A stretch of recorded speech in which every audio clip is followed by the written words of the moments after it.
చూస్ country delight, live better. ఇప్పుడే country delight app ని download చేసుకోండి. హాయ్ హలో నమస్తే, this is Suvarna. Welcome to Suman TV. Recent టైమ్స్లో social మీడియాలో పాజిటివ్ కంటే నెగిటివ్గానే ప్రచారాలు ఎక్కువగా జరుగుతూ ఉంటాయి. బట్ గత 2 days నుంచి కూడా ఒక వార్త వైరల్ అవుతుంది. ప్రముఖ మీడియా సంస్థ మీద దాడి.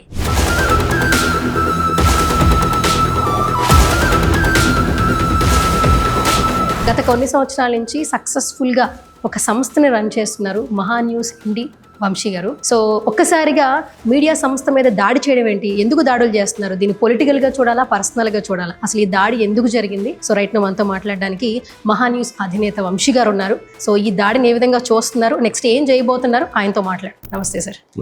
సో ఇలా కలవడం కొంచెం బాధగానే ఉంది. బట్ ఫస్ట్ ఆఫ్ ఆల్ ఏంటంటే, ఒక జర్నలిస్ట్గా మీ యొక్క జర్నీ స్టార్ట్ అయింది, ఒక సంస్థ అధినేతగా ఇక్కడ దాకా ఎదిగారు. మహా న్యూస్ అనేది ఇప్పుడు రైట్ నో ఉన్న శాటిలైట్స్ ఛానల్స్తో కలిపి ఒక లీడింగ్ ఛానల్స్లో మీరు కూడా ఒక బ్రాండ్ క్రియేట్ చేసుకున్నారు రైట్ నో. అలాంటి మీ సంస్థ మీద ఇంత పెద్దగా దాడి చేయడం అనేది ఫస్ట్ ఆఫ్ ఆల్ మీరు ఏ విధంగా చూస్తున్నారు? అంటే ఇది మీడియా మీద దాడి కంటే ప్రజాస్వామ్యం మీద జరిగినటువంటి దాడి, ఇది ప్రజల మీద జరుగుతున్నటువంటి దాడి. నేను ఒకే ఒక క్వశ్చన్, నేను నిన్న ఇప్పుడు రేపు అడగబోతున్న క్వశ్చన్ ఏంటంటే, సిట్టు విచారణ జరుగుతుంది. ఏ విషయంలో జరుగుతుంది? ఫోన్ ట్యాపింగ్ కేసు విషయంలో జరుగుతుంది.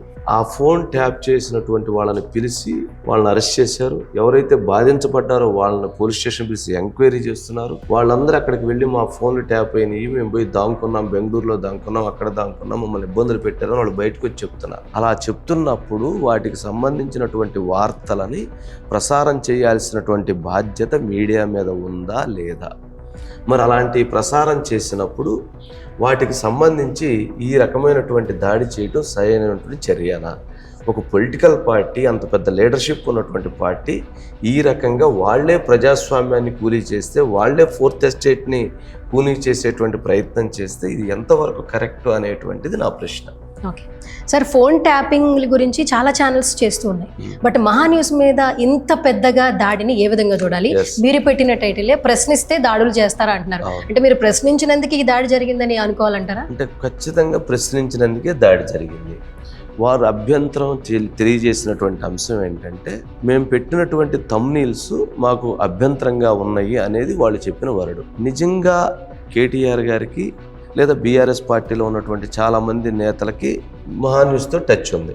ఇదిగో మాకు ఈ థంబ్నెయిల్ అభ్యంతరంగా ఉంది, మీరు పెట్టినటువంటిది బాగలేదు అనేటువంటిది ఉన్న ఒక అంశం మాకు తెలియజేస్తుంటే, మేము అది తీయకపోతే లేదా దానికి సంబంధించి కరెక్షన్ చేయకపోతే, నిజంగా వాళ్ళు తప్పు అయ్యి ఉంటేనే మేము తీస్తాం. అలాంటిది ఉంటే ఆ కమ్యూనికేషన్ ఇచ్చేటువంటి సాంప్రదాయం బీఆర్ఎస్ పార్టీకి లేదా, నిజంగా ఆ థంబ్నెయిల్ తప్పు ఉంటే, నీకు అభ్యంతరం ఉంటే అడగాలి కదా ముందు. దానికి సంబంధించి లేదు, మీకు అభ్యంతరం ఉంది, నేను తీయలేదు, నువ్వు తీయకపోతే నీకు అనేక అవకాశాలు ఉన్నాయి కదా, చట్టపరంగా తీసుకోవచ్చు, న్యాయపరంగా తీసుకోవచ్చు. ఇన్ని అవకాశాలు ఉంటే వాటన్నిటిని ఎందుకు కాలు రాసి ఈ స్థాయికి వచ్చారు? నిజంగా అభ్యంతరం ఉంటే చెప్పొచ్చు కదా, నేను తీయకపోతే లేదా దానికి సంబంధించి నేను క్లారిఫికేషన్ ఇవ్వకపోతే దాని మీద అభ్యంతరం ఉండాలి. అంతేగాని ఈ రకమైన చర్య ఏంటి? ఇంతమంది మీద దాడి చేసి, మీడియా మీద దాడి చేసి, ఇంత ధ్వంసం చేసి, ఇన్న కోట్ల రూపాయల ఆస్తులు ధ్వంసం చేయటం ఏ రకమైనటువంటి ఇండికేషన్, ఏ రకమైనటువంటి సమాజానికి మెసేజ్?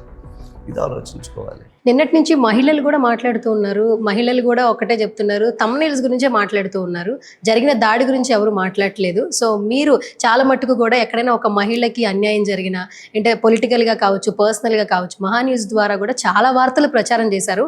గతంలో బీఆర్ఎస్ పార్టీ అధికారంలో ఉన్నప్పుడు కేసీఆర్ గారి గురించి, కేటీఆర్ గారి గురించి కూడా మంచి మంచి పాజిటివ్ ప్యాకేజీలు కూడా మీ ఛానల్లో టెలికాస్ట్ కూడా అయినాయి. ఒక్కసారిగా దీన్ని అసలు ఎలా చూడాలంటారు? అంటే పొలిటికల్ టర్న్ తీసుకుందండి. దీని వెనక ఎజెండా ఇది కాదు, దీని వెనక ఇంకొక ఏదో ఎజెండా ఉంది. ఆ ఎజెండాలో భాగంగా ఇప్పుడు ఇది కాంట్రవర్సీ క్రియేట్ చేశారని నేను అనుకుంటున్నా. నిజంగా కొంతమంది చేత ఎవరైతే బీఆర్ఎస్ పార్టీయో లేదా అనుబంధంగా సంబంధించినటువంటి వాళ్ళు మాట్లాడుతున్నారు. ఎప్పుడన్నా నా విషయంలో కానీ మహా న్యూస్ విషయంలో ఇటువంటి కాంట్రవర్సీ ఉందా? లేదు కదా. ఇప్పుడు ఈ సంబంధించినటువంటి బీఆర్ఎస్ పార్టీ కొన్ని అభ్యంతరాలను వ్యక్తం చేసింది. అభ్యంతరాన్ని ఇందులో ఎవరన్నా నాతోటి మాట్లాడారా? నేను చెప్పినటువంటి దాంట్లో ఏం అభ్యంతరం లేదంటున్నారు.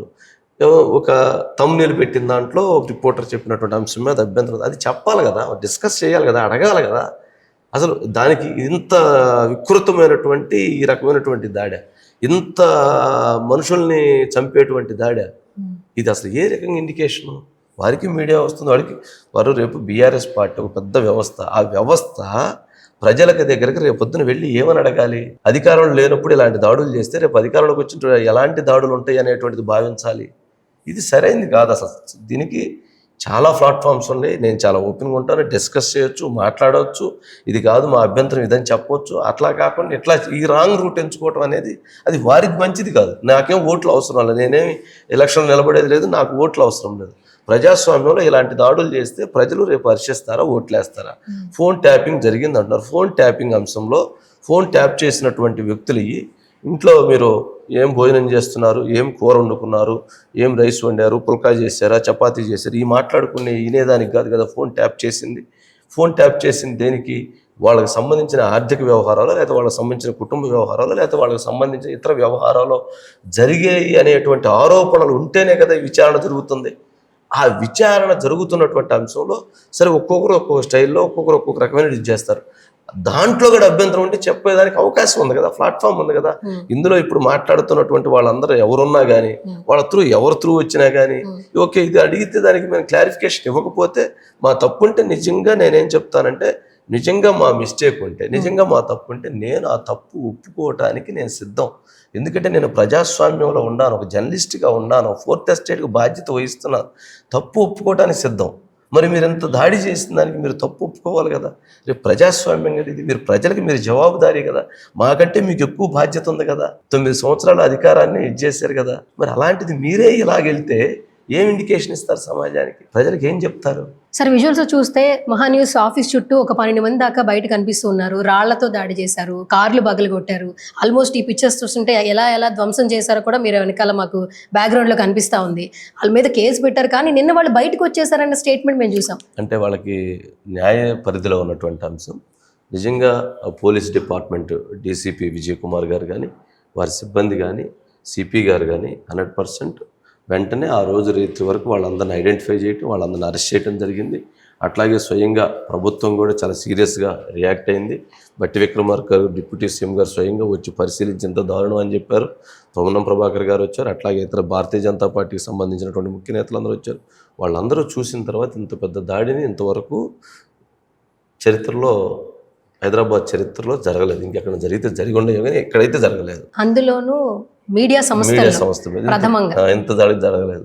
అది చూసిన తర్వాత వాళ్ళు చెప్పినటువంటిది సరే, దీంట్లో వాళ్ళు అరెస్ట్ చేశారు, రిమాండ్ చేశారు. ఇంతవరకు చట్టం తన పని తాను చేసింది.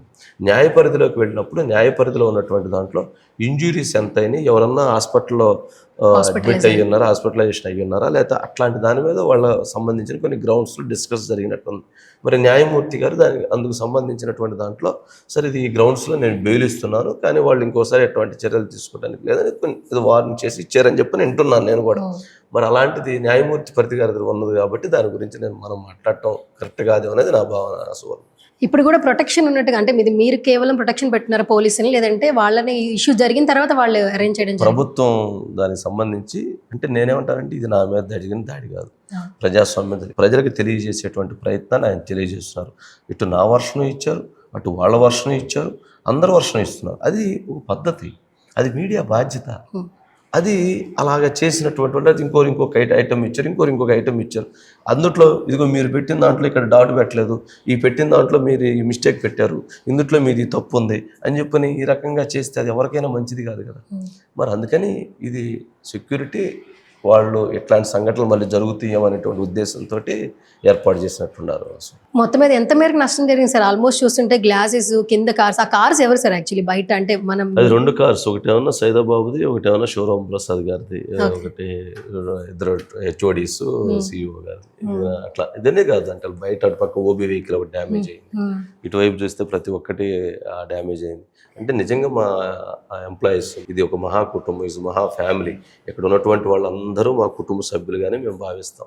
అలాంటి కుటుంబంలో వాళ్ళు ఎవరైతే వచ్చి ఒక 20 మంది దాడి చేస్తూ ఉంటే తన్నులు తింటూనే వాళ్ళని ప్రొటెక్ట్ చేసి వాళ్ళని ఆపి నిలువరించి తమ్ముళ్ళు ఇది కరెక్ట్ కాదు అని చెప్తూ వాళ్ళని నియంత్రిస్తూ వాళ్ళని ఆపి అక్కడి నుంచి వెనక్కి పంపించారు. వాళ్ళు అక్కడి నుంచి వెనక్కి వెళ్ళారు. నిజంగా అదే వాళ్ళు లోపలికి వెళ్ళుంటే ఇంత దాడి జరిగేది. నేను అదే అన్నాను, నేను అడుగుతుంది ఏంటంటే ఇంత దాడి చేయాల్సినటువంటి చర్య అవసరమా?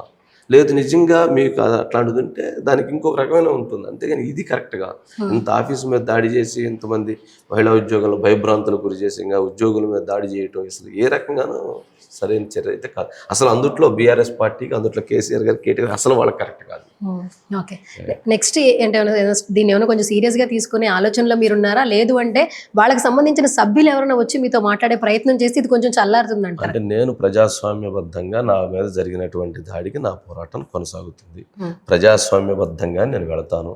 ఇప్పటికీ వాళ్ళు చాలామంది చాలా రకాలుగా మాట్లాడుతూ ఉన్నారు. అటువంటి భాష నేను మాట్లాడను, అటువంటి విచక్షణ నేను కోల్పోను. నాకు ఆ విజ్ఞానంతో, నేను ఆలోచనతోటే ఉన్నటువంటి అంశాన్ని తెలియజేస్తాను. ప్రజలకు జవాబుదారీతనంగా ఉంటాను. అంతేగాని ఎవరో ఏదో మాట్లాడి నన్ను అలా మాట్లాడి నేను నా సంస్కారాన్ని, నా పద్ధతిని నేను మార్చుకునేటువంటి పరిస్థితులు. అది కూడా నేను కూడా వాళ్ళని అప్పీల్ చేస్తుందంటే మీరు కూడా అలాంటి భాష మాట్లాడటం మంచిది కాదు. మీరు ఏదన్నా ఉంటే మీరు అడగండి, దానికి సమాధానం చెప్పొచ్చు. అంతేగాని ఈ రకమైనటువంటి భాషలు, ఈ రకమైనటువంటి వ్యవహారాలు చేయటం అయితే అది కేటీఆర్ గారికి కానీ లేదా వారికి సంబంధించినటువంటి టీం ఎవరైతే చేస్తున్నారో వారికి కూడా అది సభ్యత కాదు. ఎందుకనంటే మీకు ప్రజలు కావాలి, ఓట్లు కావాలి, రేపు మీకు అధికారాలు కావాలి. అట్లాంటప్పుడు ఇంకా జాగ్రత్తగా ఉండాల్సిన బాధ్యత వారి మీద ఉంటుందని నా విజ్ఞప్తి. అంతే కదా, అది వాళ్ళ ఇష్టం. ఓకే, సో వంశీ సార్, ఫైనల్గా క్వశ్చన్ ఏంటంటే, సో ఒక వార్త బయటకు వస్తుందంటే పాజిటివ్గా సపోర్ట్ చేసే వాళ్ళు కొంతమంది ఉంటారు, నెగిటివ్గా తిట్టే వాళ్ళు ఖచ్చితంగా ఉంటారు. రెండు వర్షన్స్ మనం చూస్తూ ఉంటాం.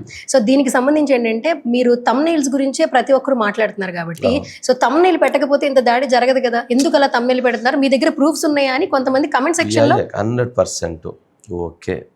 ఇప్పుడు నేను ఇందాక అదే అడిగాను.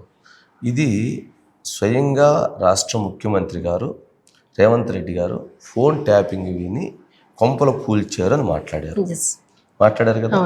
ఎవరైతే పిసిసి చీఫ్ మాట్లాడారు, బీజేపీ బండి సంజయ్ గారు మాట్లాడారు, అట్లాగే మొన్న కొండా విశ్వేశ్వరరెడ్డి గారు వెళ్ళి నేను నా భార్య బెంగళూరులో దాంకున్నామని మాట్లాడారు. అంటే ఈ ఫోన్ ట్యాపింగ్ అంశంలో మీడియా అధిపతి రాధాకృష్ణ గారిని పిలిచి విచారించారు. ఇట్లా చాలామందిని పిలిచి విచారించినప్పుడు వాళ్ళు చెప్తున్నటువంటి అంశాలు అక్కడ సిట్టి దగ్గర కానీ బయటకు వచ్చి వాళ్ళు బయట మాట్లాడి ఇవన్నీ విన్న తర్వాత ఏం ఇండికేషన్ వెళ్తుంది అంటే, లోపల ఆ ఫోన్లు విన్నటువంటి వాళ్ళు వీటిని రకరకాలుగా ఉపయోగించారు, ఎన్నికల సందర్భంలో ఉపయోగించారని, ఇతర వ్యాపార అవసరాల కోసం ఉపయోగించారని, ఇతర అంశాల కోసం ఉపయోగించారనేటువంటి ఆరోపణలు వస్తున్నటువంటి నేపథ్యంలో ఆ రకమైనటువంటి థంబ్నెయిల్ని మా రిపోర్టర్ చెప్పినటువంటి అంశాన్ని మా డిజిటల్ వాళ్ళు పెట్టారు. నేను అడుగుతున్నది, మీకు ఆ టైటిల్ దాని మీద అభ్యంతరం ఉంటే దానికి సొల్యూషన్ ఉంది కదా. నాకు కమ్యూనికేషన్ వల్ల చైర్మన్ నన్ను అడిగితే నేను దాన్ని సవరించుకుంటాను. నేను సవరించుకోకపోతే నేను అదే స్టాండ్ మీద ఉంటానంటే నువ్వు మాట్లాడచ్చు. నేను అదే అంటున్నాను. కానీ కనీసం ఆ చిన్నపాటి స్పృహని అంత అధికారంలో ఉన్నటువంటి వ్యక్తులు ఆ రకమైనటువంటి మిస్ అయితే ఎట్లా? నేను కేటీఆర్ గారికి అదే రిక్వెస్ట్ చేస్తుంది. మీరు ఒక ప్రజానాయకుడు, మీరు భవిష్యత్తు నాయకుడు, మీరే ఇట్లాంటి చర్యలు చేస్తే రేపు రాష్ట్రంలో ఎటువంటి ఇండికేషన్ ఇస్తాం? హైదరాబాద్కి మేము బ్రాండ్ అంబాసిడర్ చెప్పినటువంటి మీరు ఇలాంటి దాడి చేయడం ద్వారా హైదరాబాద్ బ్రాండ్ని ఏ విధంగా మీరు తీసుకెళ్తారు? కనీసం ఒకసారి మాట్లాడాల్సినటువంటి అవసరం, కమ్యూనికేషన్ చేయాల్సినటువంటి అంశం, మీ అభ్యంతరాన్ని తెలియజేసిన అవసరం. ఇన్ని అవకాశాలు ఉంచుకొని ఇంత పెద్ద దీనికి మీరు వచ్చారు అని అంటే మీ వెనక దాగి ఉన్నటువంటిది ఇంకొక ఎజెండా ఏదో ఉంటుంది. అది కాకపోతే ఇది కాదు కదా. నేను చాలా క్లియర్. నేను పొరపాటు చేస్తే, నా దగ్గర మిస్టేక్ ఉంటే నేను అపాలజీ చెప్తాను. మీ దగ్గర తప్పు ఉంటే మీరు అపాలజీ చెప్పేటువంటి ధైర్యం మీకుందా? అది ఎంతకంటే ఏం కావాలి? ఇంత జరిగింది, మీరు ఏం ఎక్స్పెక్ట్ చేస్తున్నారు? అపాలజీ ఎక్స్పెక్ట్ చేస్తున్నారా? చాలా వరకు మొత్తం నష్టం అయితే జరిగింది. నేనైతే ఆయన ప్రజానాయకుడిగా కావాలి అనుకుంటే, ప్రజానాయకుడిగా ఎదగాలి అని అనుకుంటే ఆయన వైపు నుంచి నేను క్షమాపణ కోరుకున్నా, అపాలజీ కోరుకుంటున్నా. ఎందుకంటే ఇది నాది సంబంధించింది కదా, ప్రజాస్వామ్యానికి సంబంధించింది. ఎవరైనా 10 మంది మేధావులు దీనికి సంబంధించి ఇది కరెక్ట్ అంటారేమో అడగమనండి. వాళ్ళు కరెక్ట్, ఇట్లాంటి దాడి చేయటం కరెక్టే, ఇట్లాంటి ధ్వంసం చేయటం కరెక్టే అని చెప్పానంటే నేను వాళ్ళు చెప్పిన దాన్ని నేను ఏకీభవిస్తాను. 10 మంది జర్నలిస్టులు పెద్దవాళ్ళని 10 మందిని కేటీఆర్ గారికి తెలిసిన వాళ్ళని పిలవమనండి. నేను ఎక్కడ రమ్మంటే అక్కడికి వస్తా, లేదా వాళ్ళు అక్కడికి రమ్మంటే నేను అక్కడికి వస్తా, లేదా వాళ్ళు వస్తానంటే నేను ఇక్కడ వెల్కమ్ చెప్తా. ఇది చూసిన తర్వాత, ఈ దాడి జరిగిన చూసిన తర్వాత వాళ్ళు కనుక ఏ జడ్జిమెంట్ చెప్తే ఆ జడ్జిమెంట్ కరెక్ట్గా నిలబడతా. నేను అది ఉండాలంటున్నా. ఒక లీడర్కి అది ఉండాలి, మీడియాకి అది ఉండాలి. అది లేకపోతే ఎట్లా? కానీ వంశీ గారు, ఇలాంటి ఘటనలు జరిగినప్పుడు పార్టీ వెనకాల ఉన్న కార్యకర్తలు చేస్తున్నారు కానీ పార్టీకి సంబంధం లేదు ఇలాంటి అని చెప్తూ ఉంటారు. మరి ఈ మాటలు ఇది ఇక్కడ చెప్పలేదు అనుకుంటాను. సో ఇక్కడ ఇది ఎక్కడ చెప్పినట్లేదు వాళ్ళు కొంత దీన్ని కొంచెం ఓన్ చేసుకోవాలా, లేకపోతే ఓన్ చేసుకునే విధంగా ఇట్లా మాట్లాడుతున్నారు.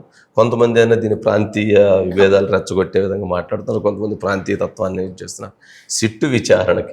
సిట్టు విచారణలో ఫోన్ ట్యాపింగ్ జరిగినటువంటి అంశాలకి, ఆ ఫోన్ ట్యాపింగ్ అంశాలలో విచారణకు జరుగుతున్నటువంటి అంశాలకి, ఈ వార్తకి ప్రాంతీయ అంశాలు ఏమైనా ఉన్నాయా? I'm Indian. ఎవరైనా అసలు దాంట్లో ఉన్నటువంటి వాళ్ళు పాపం వాళ్ళు కొంచెం ఆలోచన చేయాల్సిన అవసరం ఉంది. ఇవాళ అది ఆ ఫోన్ ఇంకొకరు ట్యాప్ కావచ్చు, లేకపోతే ఇంకొకరు ట్యాప్ కావచ్చు, అది ఇంకొక రకమైన పరిస్థితులు రావచ్చేమో. అలాంటిది అవసరం ఏముంది అనేటువంటిది నా రిక్వెస్ట్ అంతే. Thank you so much.